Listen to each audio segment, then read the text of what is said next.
Good afternoon, I'm Malcolm Jordan and this is your midday news fix for Wednesday, the 4th of October.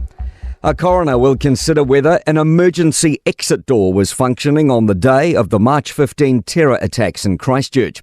Coroner Bridget Windley will consider a list of issues as part of the first phase coronial inquest beginning in 3 weeks.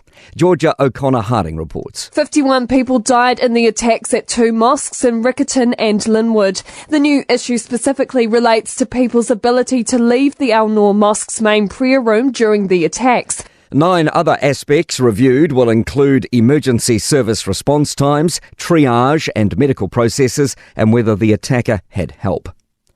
History is being made in the United States, with a US speaker ousted for the first time ever. The resolution is adopted. Without objection, the motion to reconsider is laid on the table. The office of Speaker of the House of the United States House of Representatives is hereby declared vacant. Representatives have voted 216 to 210 to remove Kevin McCarthy from the role. It came after he compromised on a last-minute stopgap deal to avoid a government shutdown, angering his Republican Party. Lawmakers are expected to vote today on a Republican successor. National leader Chris Luxon has arrived on the West Coast, aiming to win hearts and minds. Political reporter Sophie Trigger is with him. After touching down to a crisp West Coast morning, Luxon's arrived at Westland Milk Products in Hokitika. Tens of thousands of tonnes of dairy goods are produced at this facility and exported across the world. Luxon's now donning a protective suit and safety goggles, touring the factory and learning how the West Coast butter sold at Costco in the US is made and packaged. And Luxon has proved a dab hand at buttering scones at the factory. So you made the scones for us? Yes. So I can spread the butter on in liberal quantities. Absolutely. Because it's the best in the world. It is. Very, Awesome. very soft, very perfect. A re-elected Labour government would shake up how military's pay is set to make the system fairer. Political editor Jason Walls has more. Due to the nature of their work, most soldiers, sailors and aviators are not allowed to join a union or strike for better pay.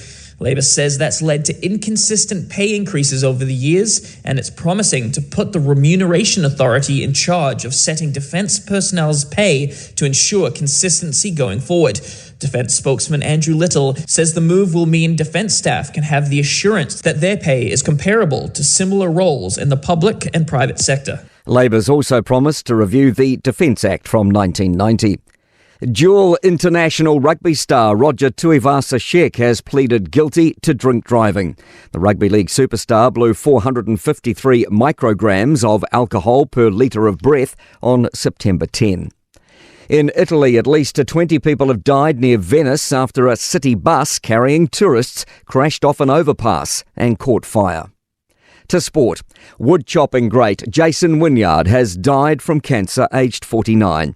He axed and sawed his way to 14 timber sports world titles from 1997 to 2017, including world records in the single buck and standing block chops. Liam Lawson is poised for a final outing in Formula One this season at this weekend's Qatar Grand Prix.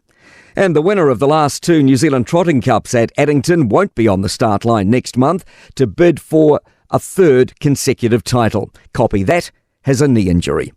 I'm Malcolm Jordan, that's your latest news fix. We'll be back with the next update at 5 p.m. from the Newstalk ZB newsroom.